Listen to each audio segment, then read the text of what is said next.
Boa tarde a todos, sejam muito bem-vindos à quarta edição da Longevidade Expo Mais Fórum 2022. Eu sou Débora Coneglian e estarei com vocês nos próximos 3 dias para celebrar esse que é um grande encontro da longevidade. Saudações também para aqueles que nos assistem em casa, nos acompanham pela internet, nos canais do YouTube e também nos mais de 100 clubes esportivos e 50 shopping centers que participam da Silver Week, a semana de promoções, atrações e descontos para a geração prateada em shopping centers, que começa hoje em várias cidades do país e vai até o dia 9 de outubro. A iniciativa é da Longevidade Expo Mais Fórum, em parceria com a Associação Brasileira de Shopping Centers, a Abrace, e a Associação Brasileira de Lojistas de Shopping, a All Shopping. Bem-vinda também à nossa audiência, que está ligada diretamente pela TV, pela Rede Vida. Nos próximos 3 dias, o assunto é a longevidade. Mais especificamente, viver mais e viver melhor. Temos uma rica programação em painéis, com a participação de mais de 200 especialistas das mais variadas áreas, desde a medicina, a tecnologia, passando pela arquitetura, urbanismo, sociologia, psicologia, jornalismo, cultura, professores, empresários e empreendedores, que pensam e experimentam formas de tornar a longevidade mais plena, feliz e saudável. Além disso, temos a participação de mais de 70 empresas com soluções incríveis em equipamentos e serviços para o público 50+. Vocês podem conferir todos esses lançamentos na área de exposição, aqui mesmo no Centro de Convenções Rebouças, em São Paulo.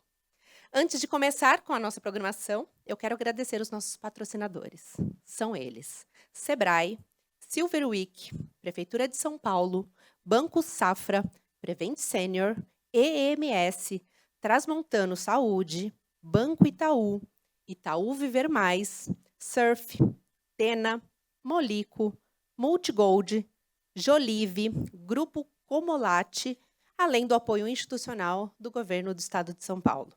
Agradecemos também os mais de 20 parceiros de conteúdo que nos ajudaram a construir essa maravilhosa programação e as empresas e entidades que participam de toda essa exposição. Muito bem, vamos então ao primeiro painel do dia.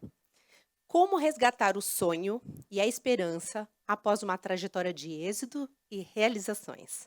Como curadoria da Unibis Cultural, eu vou convidar ao palco o presidente de honra e idealizador do Congresso Municipal sobre Envelhecimento Ativo, senhor Gilberto Natalini, e a jornalista, especialista em saúde e envelhecimento, Lina Menezes. Sejam bem-vindos.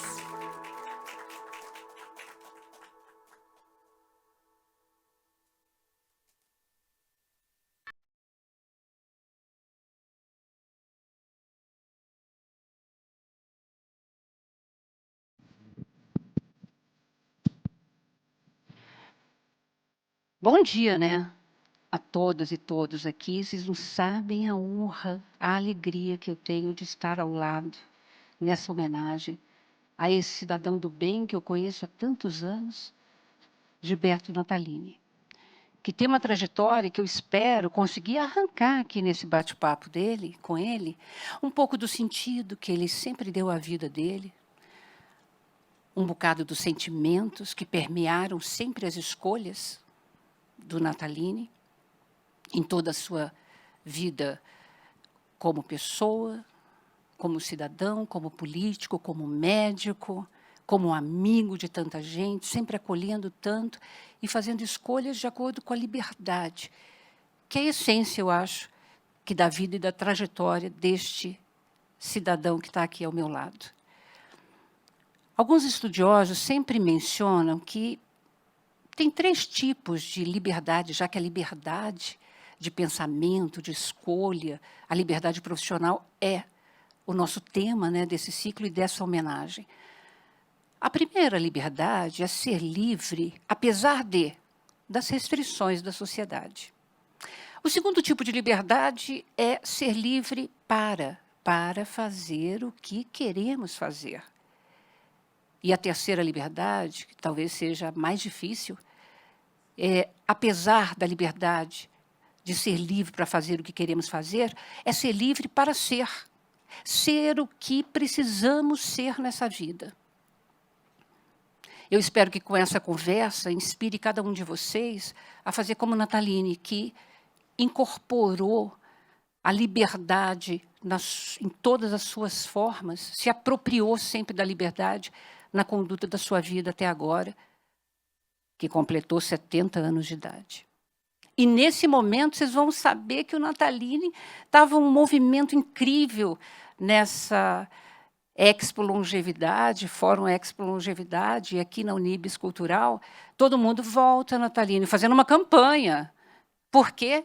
Porque o Nataline, a essa altura do campeonato, também teve a liberdade de tomar uma decisão muito complexa, que deve ter permeado muitos sentimentos, e nós vamos saber dele agora. Mas eu quero começar. Seja muito bem-vindo, meu amigo Gilberto Nataline, com duas características que eu e uma multidão sempre veem em você, que é a determinação e um bocado de indignação. Foi sempre assim contigo, desde criança? Bom, boa tarde a vocês. Recebam o meu abraço carinhoso, afetivo. Boa tarde, Alina. Boa tarde a Débora. Débora é Coneglian, é armênia? Italiano, porque os An são sempre os armênios, né? Mas um prazer estar com vocês aqui, tá? E eu queria primeiro agradecer ao Unibis por ter me convidado, né, na pessoa do Bruno, toda a equipe da Unibis, que é grande, parceiros nossos de muitos anos. A Unibis é uma entidade, se eu não me engano, quase centenária, se já não for centenária. E é uma entidade social da comunidade judaica que atua com todas as comunidades, não só para a comunidade, não só para os judeus, mas para toda a comunidade no Brasil e tem em outras regiões também fora do Brasil. Então, obrigado pelo convite e parabenizo por ter chamado a Alina para essa conversa, porque é uma pessoa também que a gente tem uma parceria grande de muitos anos, eu como vereador e ela como representante dos pacientes e dos familiares de pessoas com Alzheimer. Bom, a questão é assim, eu acho que você fez uma pergunta, quanto mais eu caminho na vida, mais eu fico indignado. Uma indignação do bem, não é uma indignação de ódio, às vezes o pessoal confunde, não, está com rancor, está com ódio. A minha indignação é forte, não é? O meu protesto é forte, sempre foi, desde criancinha.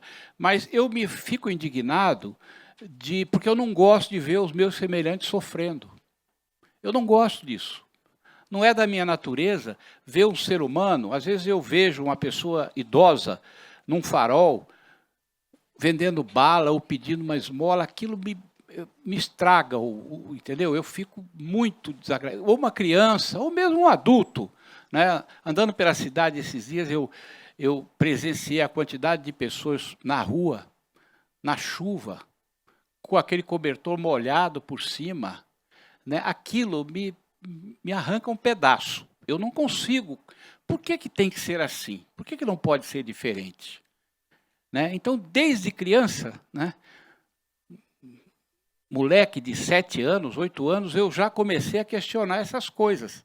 Eu me lembro que eu morava no interior do estado do Rio, Lina, lá em Campos dos Goitacazes. Meu pai era balanceiro de uma usina de açúcar. E a minha vítima era o padre. O padre Jorge, eu tinha cada debate com o padre Jorge. O padre Jorge era um cara muito culto, era um alemão.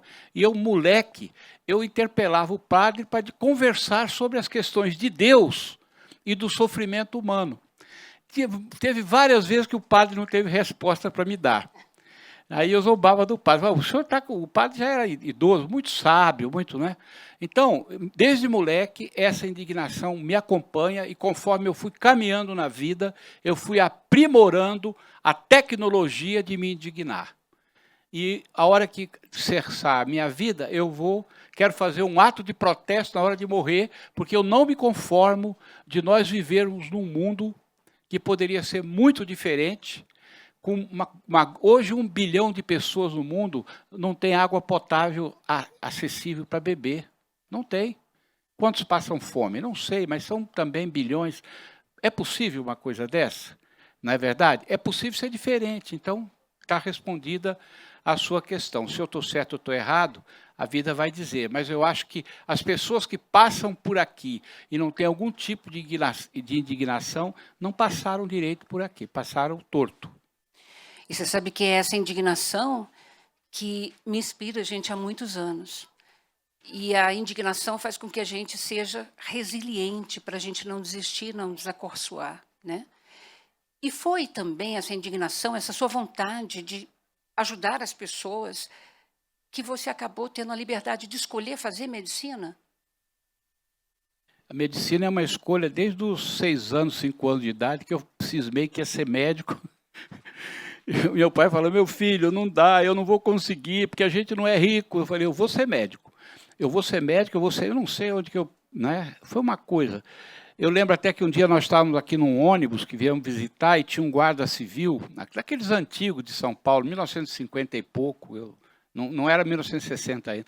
E eu falei para o guarda tomou um susto, eu falei, o dia que o senhor ficar doente, o senhor pode me procurar, porque eu vou ser médico, viu? Eu curo o senhor pode me procurar sem problema. O guarda falou, esse moleque deve ser meio doido, né? E meu pai falou, não, ele é assim mesmo. Porque tem... E aí foi aquela insistência, e eu dei muita sorte também, né, Lina? Eu comi muito capim também para vir do estado do Rio, fazer cursinho aqui, fazer o 3º colegial junto.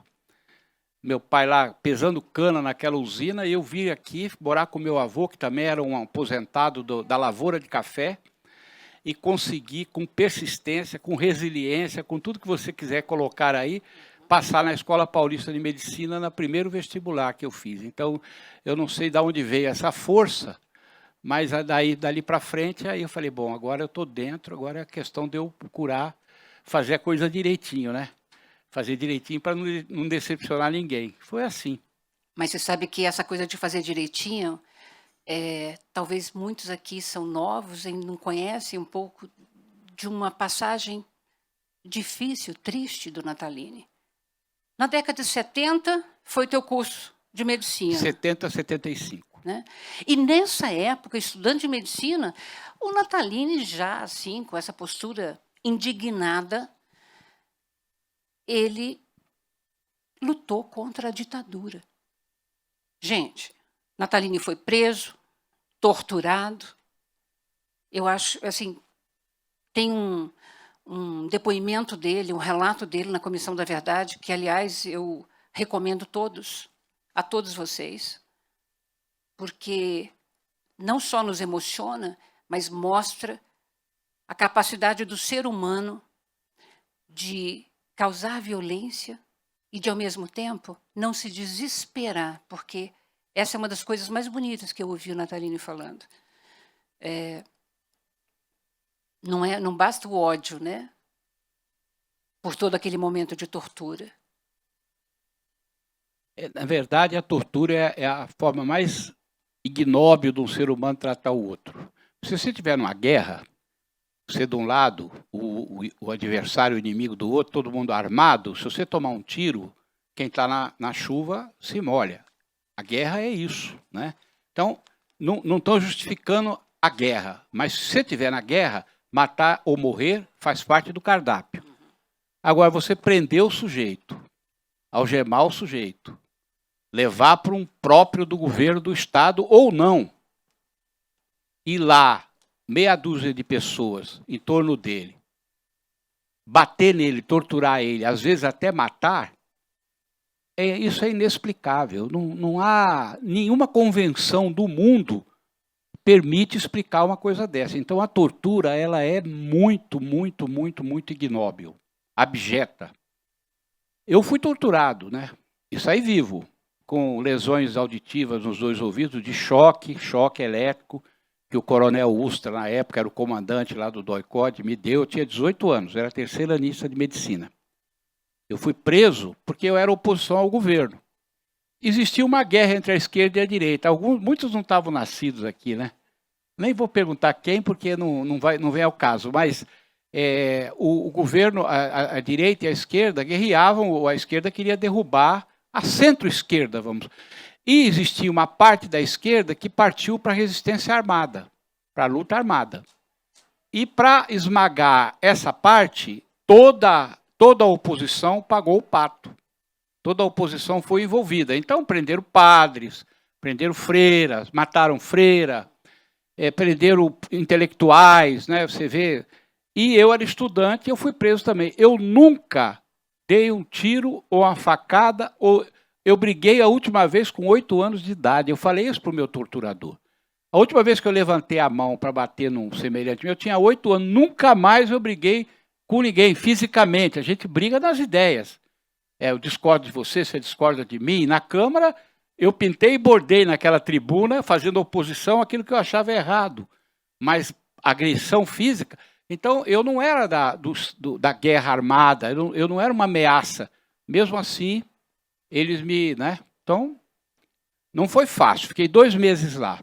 Mas eu vi pessoas, eu saí vivo, mas eu vi pessoas que entraram vivas, foram torturadas até morrer e saíram de lá arrastados mortos. Isso eu vi, sou testemunha disso, e tem os nomes, tudo, não é nada mentiroso, nem invenção, nada. Fato concreto da história do Brasil. Por isso que eu tenho muito medo de quem defende a ditadura. Não sabe o que está falando, ou então é de uma maldade profunda. Não existe nada melhor para um povo do que a democracia. Nada é melhor do que isso. Você sabe que essa convicção do Natalini em relação à democracia, e vocês já perceberam que essa opinião dele é forte, é genuína desde criança, que aconteceu uma coisa. Lá, durante o período que ele estava preso, que você me perdoe, se me permitir, Natalini sempre foi um homem de esquerda. O pai dele, que ele já mencionou aqui algumas vezes, era um homem muito conservador. Nem por isso, Natalini mudou de opinião. Ele tinha liberdade de escolha. Só que tem um episódio que eu vou pedir para você contar para a gente, compartilhar conosco. Que o pai dele foi visitá-lo na prisão. Conta para a gente.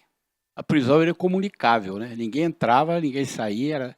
Mas meu pai, lá no estado do Rio, o meu avô jogava buraco, vocês sabem que é buraco, com um coronel do Exército, que era colega de turma do coronel Ustra. Tinham estudado junto. E ele era na mesa de buraco, meu pai falou, meu filho, eu fiquei sabendo, está lá no Doicode, em São Paulo. Falou, ih, rapaz, se sair vivo de lá é milagre. O coronel falou para o meu pai. Aí meu pai falou, mas eu precisava visitá-lo. Aí o coronel pegou um lápis e um papel de cigarro, a parte de dentro, branca, e escreveu um bilhete para o Ustra. Peço deixar o seu Urbano visitar o filho dele, Gilberto Natalini, que está aí. Meu pai chegou com aquele bilhete na porta do Doicode, levaram o bilhete para o Ustra, o cara era tão chegado no outro que meu pai entrou. Ninguém entrava. Aí, 5, 6 homens assim, eu sentado, ele chegou, eu de camisa de manga comprida, ele chegou com o dedo na minha cara, você é uma vergonha para a nossa família. Eu me matei para pôr você na faculdade e você vem aqui fazer uma barbaridade dessa, se meter com essa corja de não sei o quê, e pá, porque ele era bem conservador, era um cara de direita, de formação de direita, né? Aí eu falei, pai, o senhor veio aqui me torturar, por favor, vá embora, que aqui tem profissional pago pelo seu imposto para fazer muito melhor isso que o senhor está fazendo. E levantei as mangas dos braços e mostrei o braço todo queimado para ele de choque. Abri a boca, porque quando eles dão choque no ouvido, a faísca pula, você grita, né? A faísca pula de um lado para o outro e a mucosa cai, você fica com a boca descascada. Aí eu mostrei e falei, olha como está a minha boca, toda descascada de choque. Eles estão dando aqui em mim.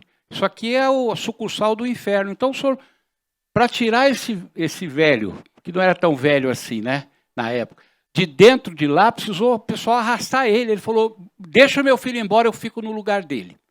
Se alguém vai apanhar, apanho eu. Foi um escândalo.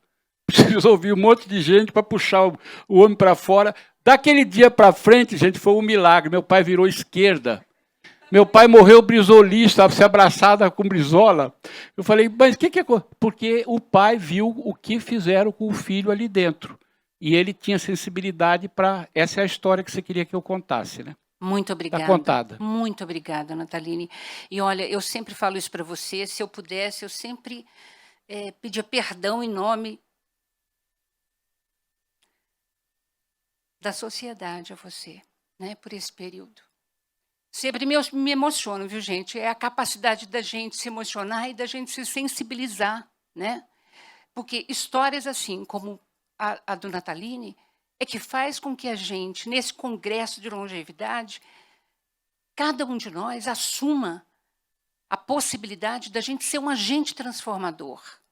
E agente transformador na vida pública, como aqui o Gilberto Natalini. Ele teve 5 mandatos consecutivos como vereador da cidade de São Paulo.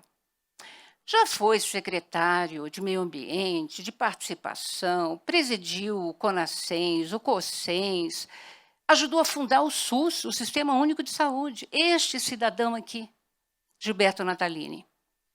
Eu quero saber de você que sentimento o senhor tem hoje, desses 20 anos de vereança, de vida pública, e que você não se deixou abater até hoje. Na verdade, eu comecei com 12 anos, então o meu ativismo político e social tem 58 anos. Eu tenho 70, comecei com 12. Antes, um pouquinho do golpe de 64, eu já estava na agitação psicomotora do dia a dia. Eu brinco hoje que eu sei fazer 2 coisas na vida. Operar tripa, graças a Deus eu faço muito bem. Foram 17 mil pessoas que eu operei com as minhas mãos, fora o que eu encaminhei, que ajudei. Então, isso eu sei fazer, aprendi. Matei pouquíssimos, né? Quando morre, a gente fala, ó, Deus levou, né? A gente fez só o furinho, Jesus levou embora. Foram poucos os doentes que eu perdi, que a gente se dedica para as pessoas e, graças a Deus. Operar tripa e juntar gente. Minha especialidade. Juntar gente é juntar as pessoas, mobilizar as pessoas, conscientizar as pessoas para transformar a realidade para melhor. Isso é uma coisa quase que sacerdotal. Eu considero isso um tipo de religião. Não precisa ajoelhar, ficar, entendeu? Mas é um tipo de religião. Então, eu acho, Lina, que as pessoas têm que... Não pode ser... Eu dividia muitas pessoas na juventude entre socialistas e capitalistas, operários e burgueses, empregados e patrões, aquela coisa velha que a gente lembra, todos vocês lembram disso, né? Eu dividia assim. A partir de um momento na vida, eu comecei a dividir as pessoas em 2 grupos que eu faço até hoje. Quem gosta de gente e quem não gosta de gente. Quem gosta de gente, gosta de si, da sua família, dos seus amigos e de todo mundo. E quem não gosta de gente, gosta só de si, da sua pequena família e meia dúzia de gato pingado que gira em torno dele. O sindicato de quem gosta de gente é muito maior do que o sindicato de quem não gosta de gente. Só que é mais desorganizado. Quem não gosta de gente tem uma organização fantástica, tem uma tecnologia incrível para fazer o mal, para se apropriar do que não é dele, para roubar dinheiro público, para mandar gente para tortura, para matar índio, para zombar de pessoas negros ou dos homossexuais. Quem não gosta de gente tem uma capacidade incrível de se organizar e se coloca em locais muito especiais.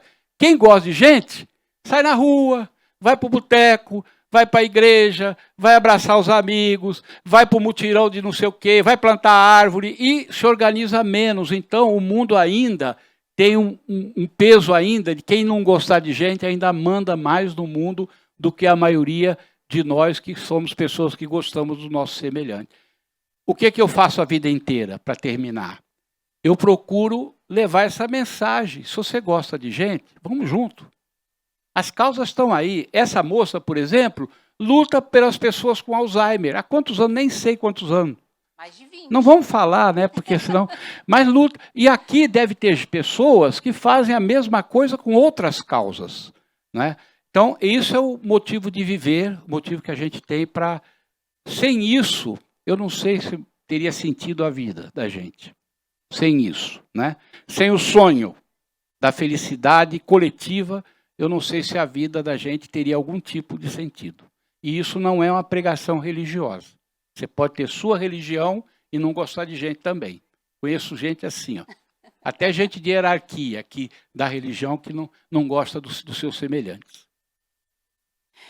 Bom, e nessa trajetória toda, né, Nataline acabou de receber o título de cidadão paulistano, só que nessa mesma época, e aí quantas pessoas me perguntaram, né, eu faço essa pergunta para o Nataline, por que é que depois de 5 mandatos consecutivos como vereador, de uma vida desde a infância dedicada ao setor público, brigando nas trincheiras da política formal, Nataline decide não se candidatar à reeleição e sair da vida política formal. Por quê? Da vida política parlamentar. Parlamentar. Porque a política, quando a gente nasce e chora, a gente já está reclamando com a mãe da gente que doeu o pulmão porque a gente respirou pela primeira vez. Vocês sabem disso, né? Quando a criança respira, dói a caixa torácica, ela chora, falando, mãe, ó, tá doendo aqui e tal. Então já começou a fazer política ali. Política acompanha a gente a vida toda, né? A vida inteira. Política é a arte de um ser humano se relacionar na sociedade com o outro e se organizar. Então, por que eu não quis mais me candidatar? Eu cansei. Não é brincadeira. Olha, alguém de vocês caia na aventura de ser candidato. E depois, se for eleito, vai ver o que é bom para ser parlamentar. Se você for para lá para ser, se você for para ter, as coisas se facilitam para o seu lado. Como eu vim para cá para ser, minha vida é para ser e não para ter, porque se eu quisesse ter, eu teria acumulado na minha vida fortuna, porque oportunidades e propostas indecorosas não me faltaram. Mas eu não vim aqui para ter, eu vim aqui para servir, para ser. Então, na Câmara, eu fui 20 anos lá, a maior dificuldade para me eleger. Sabe por quê? Porque minhas campanhas eram... Eu não pago ninguém, é tudo voluntário. O meu hino de campanha, eu brincava, era assim, se me quiser é na base do amor, dinheiro não tenho, bonito eu não sou. É um sambinha bom, né? Você conhece esse samba? Se me quiser é na base do amor, dinheiro não tenho, bonito eu não sou. Mas, mesmo não tendo dinheiro e não sendo bonito, me puseram 5 vezes lá. Por quê? Porque uma corrente de pessoas do bem que eu consegui sensibilizar para votar. Mas isso é muito cansativo, porque as máquinas eleitorais, elas são muito violentas, gente. E o nosso povo, na necessidade que tem de sobrevivência, muitas vezes ele cede, na hora da eleição, cede ao dinheiro, às lideranças. Hoje em dia está uma calamidade, uma epidemia de corrupção das lideranças populares, das lideranças sindicais, das lideranças políticas, das lideranças empresariais. Então aquilo vai cansando, murro em ponta de faca. E eu fiz 5 mandatos produtivos, você sabe. Né? Os nossos mandatos foram 20 anos, 419 projetos de lei, 147 leis aprovadas. A lei do Alzheimer é uma, a lei da doença rara, a lei da psoríase, a lei da logística reversa, olha, a lei da água de reuso para lavar a rua na cidade. Foram leis, pelo menos 50 delas têm um impacto grande na sociedade. Aí eu me senti com o dever cumprido, Lina. Eu falei, bom, eu agora não vou me aposentar, como diz o Kalash. Vai para o aposento dos fundos da casa, é o aposentado. Até bota o velho lá no aposento. Não é isso. Eu mudei de trincheira. Então, eu deixei o parlamento, mas estou na luta junto com todo mundo que quiser mudar a realidade do Brasil, de São Paulo, do Brasil e mesmo fora do Brasil. Agora, Nataline, eu chamei de trabalho formal porque o trabalho formal, enquanto vereador da cidade de São Paulo, e tantas pessoas que nos ouvem nesse momento, às vezes está com a vontade de mudar a vida, de ter um recomeço. Só que o trabalho formal sempre foi, de certa maneira, na nossa sociedade, um vetor de realização, né? De autoestima. A sociedade, as pessoas o reconhecem pelo seu trabalho, onde você trabalha, onde você está registrado, ou que cargo político você tem. Dá medo? Não deu medo de tomar essa decisão a essa altura da vida? E eu quero emendar. Você acabou de fazer 70 anos. Nataline sempre brinca e fala assim, agora eu sou um setentão, com orgulho. Né? Fazia 70 anos. Foi também, sei lá, um divisor de águas para a tomada dessa decisão? Não, de jeito nenhum. Foi a circunstância do que a política foi virando. Eu vou dizer a vocês, tem hora que dá nojo de você fazer política. E vou dizer para vocês mais, eu falo com muita sinceridade, eu não tenho medo de nada. Né? Meu apelido na Câmara era Espalha Rodinha. Quando eu chegava, mudava o assunto. O pessoal não conversava certas coisas comigo. Eu tenho o maior orgulho disso, maior orgulho disso. Então, na verdade, é assim, cansei de bater ali, de bater, entendeu? E aí você vê que o parlamento é preciso mudar de baixo para cima. Eu estando lá, eu fiz muita coisa. A gente realmente fez 2.200 discursos naquele microfone da tribuna. 2.200. Quando eu subia no microfone, os caras, já veio o Natalino de novo. Os caras estavam enjoados de mim, de tanto que eu falava sobre tudo. Eu falava sobre tudo, não deixava nada sem falar. 97% de presença nas sessões plenárias e nas sessões das comissões. Os 3% que eu faltei foi representando a Câmara fora de São Paulo. Então eu não faltava, eu era um CDF, como a gente falava, né? Enfim, eu fiz a minha parte, aí chegou uma hora, eu falei, eu vou voar outros voos. Vou me dedicar aqui, fora do parlamento, voltar às origens de como eu fiquei antes dos 20 anos, eu militei muito em tudo que é jeito que vocês imaginarem. Agora, eu vou dizer para você, Lina, para encerrar essa pergunta. Eu fui bastante coisa e eu acho que ainda tenho possibilidade de ser outras coisas no mundo institucional. Né? Recebi convites para ser secretário. Não quero agora ser secretário, tudo bom?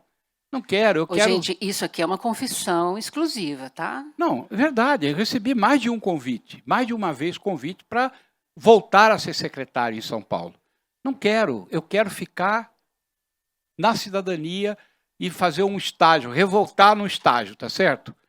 E aí, você sabe o que me dá prazer, o que me dá maior satisfação na minha vida, eu confesso a vocês, não é ter sido secretário do Verde, secretário de Participação, secretário de Saúde, não é isso, vereador, não é isso. O que me dá mais prazer é sábado de manhã, quando eu saio de casa, pego o carro, ando 42 quilômetros para a Igreja Bom Jesus do Cangaíba, para atender meus pacientes como voluntário médico daquele voluntariado onde eu vou há 47 anos. Isso me preenche. Isso me dá alegria. É um salário invisível que só quem faz voluntariado sabe o que significa isso.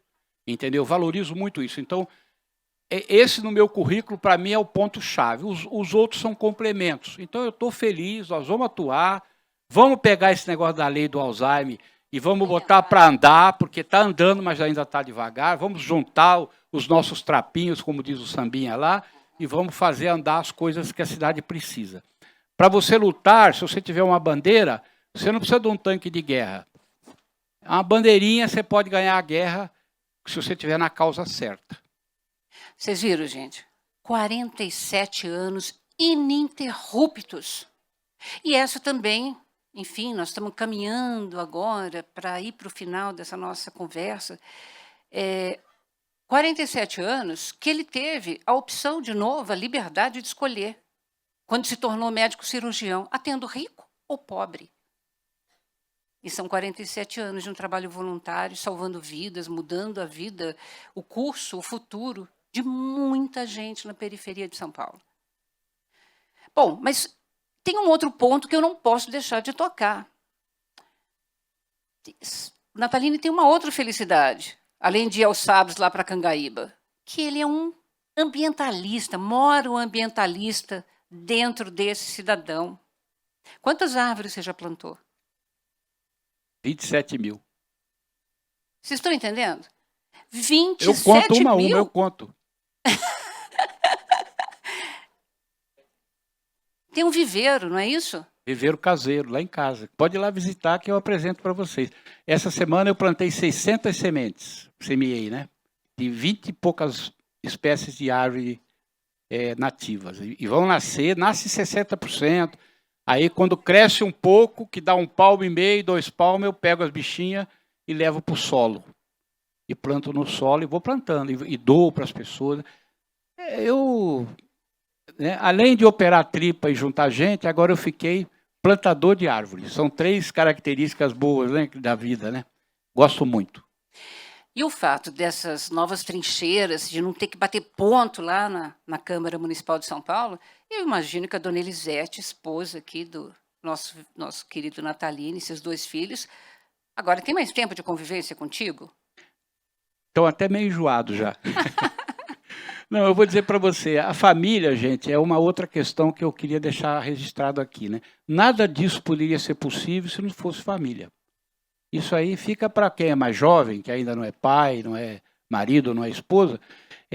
Começou com meu pai e minha mãe, que me deram não dinheiro, mas me deram toda a possibilidade de eu seguir o que eu queria. Então, ali, né, meu avô e minha avó que me acolheram aqui, e depois eu casei com uma mulher que a resiliência dela é absoluta. E os 2 filhos, porque aguentaram a minha ausência em casa. Mesmo antes de ser vereador, casei em 85, eu era um ativista doentio, né? Era moto contínua, chegava em 4, 5 horas de sono só, e em casa como se fosse numa visita. Então eles me aguentaram assim, a gente tem uma relação muito profunda de amor familiar, né? E também com o resto da família. Esse é um outro lado importante, né? A gente pegar, porque tem também gente de família que você não quer também gastar muito tempo, que não vale a pena. Mas uma parte boa da nossa família, a gente tem que se dedicar. O mundo de hoje está separando muito as pessoas. O celular, se bobear em casa, é o filho para um lado, a filha para o outro, a mulher para o outro e o marido para o outro. E não, né? Então a gente tem que se congregar, a família é muito importante. Nesse ponto eu concordo com as religiões que defendem a família. Eu acho que é importante no equilíbrio do ser humano uma família mais saudável, mais amorosa, né? Ajuda muito a gente se equilibrar psicologicamente. Se você pudesse voltar ao tempo, você faria tudo de novo, do mesmo jeito?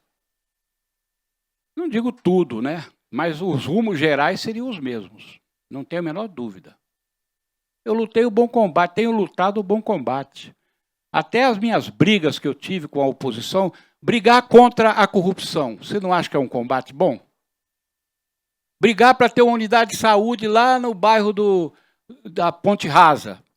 A Zona Leste, aquela lutinha nossa ali do ambulatório, a gente conquistou 23 unidades básicas de saúde para a Zona Leste. Pô. É brincadeira? Fora leitos de hospital, né? O PSF, quando eu entrei no Conazens, o Serra era ministro, tinha 1.800 equipes. 2 anos depois que eu saí do Conazens, eram 18 mil equipes. Nós aumentamos em 10 vezes o programa de saúde da família no Brasil.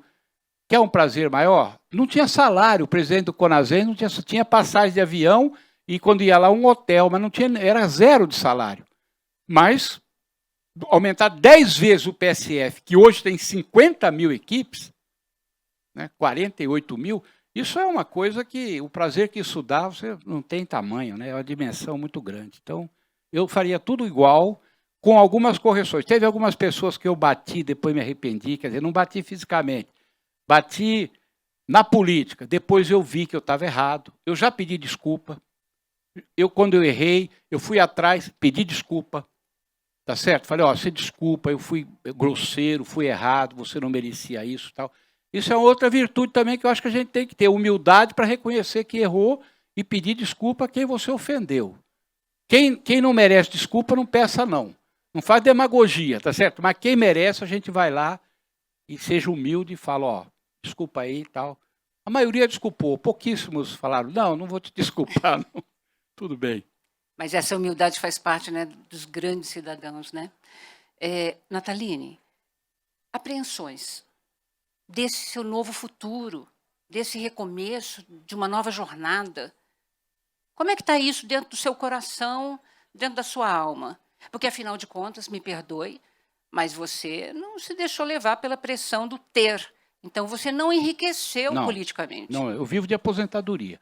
Eu tenho 2 aposentadorias, uma do INSS, como médico, paguei 10 salários a vida inteira, recebo 5.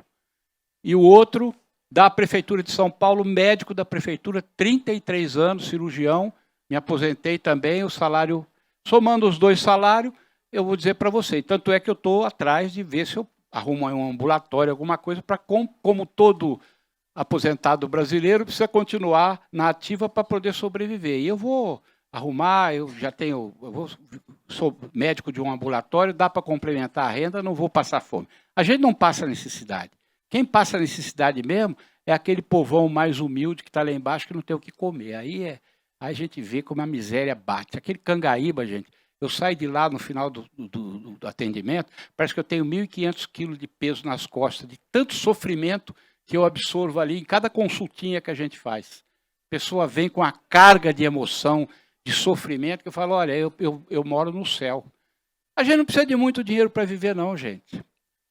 A gente precisa de comer, se divertir um pouco, educar os filhos, e morar, e ter os amigos. Isso não é fortuna em cálculo. Por isso que sou muito indignado com o Brasil quando eu vejo que 8 brasileiros têm a fortuna de 100 milhões de compatriotas. Isso é absolutamente intolerável em qualquer país, porque é muita concentração de dinheiro na mão de pouca gente e uma grande massa de pessoas passando necessidade, como nós temos visto aí, nosso povo, né? Está muito difícil. Nataline. Só mais uma coisinha, claro, antes de você perguntar. Pois eu não. Só quero dizer que a minha angústia existencial não é comigo hoje. Estou resolvido. Tá certo? Se viver mais 30 anos, vou viver. Se viver mais 3 anos, vou viver. Estou resolvido. A minha angústia existencial é com a nossa espécie. Os humanos e as humanas. O estresse que tomou conta da gente, do ser humano hoje, olha, não sei como é que nós vamos fazer, né? Mas é uma coisa assim enlouquecedora, tanto na questão das tecnologias novas, dos novos desafios de conhecimento, a mudança do modo de trabalho, tanto nisso, como o estresse também que nós estamos causando sobre os recursos naturais do planeta, que pode levar, se a gente não tomar cuidado, à extinção da nossa raça, porque nós vamos ficar sem água. E como é que nós vamos fazer? Eu acho que a ciência, a tecnologia vão resolvendo, mas do jeito que vai indo, vocês viram o tufão nos Estados Unidos ontem? 250 km/h? Então, essa é a minha angústia hoje. Eu quero agradecer muito a participação de vocês dois. Eu vou te pedir um último segundo, que eu quero apenas que você defina para a gente o que é liberdade para Gilberto Natalini. O que essa palavra representa na sua vida hoje? Liberdade é você escolher o que fazer sem ofender o seu semelhante. Para mim é isso. Você fazer dentro dos limites que os outros se sintam não ofendidos. Isso é liberdade. É a maior conquista e o maior anseio de um ser humano é ser livre. Só que a gente não pode ser livre matando o outro, ofendendo o outro, roubando o outro, safadeando o outro. Aí já não é liberdade, aí é outra palavra.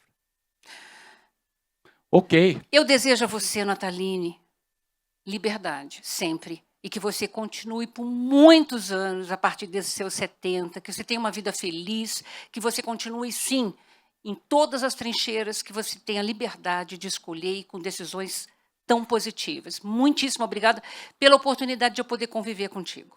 Para nós todos. Muito obrigado a vocês. Obrigada a todos.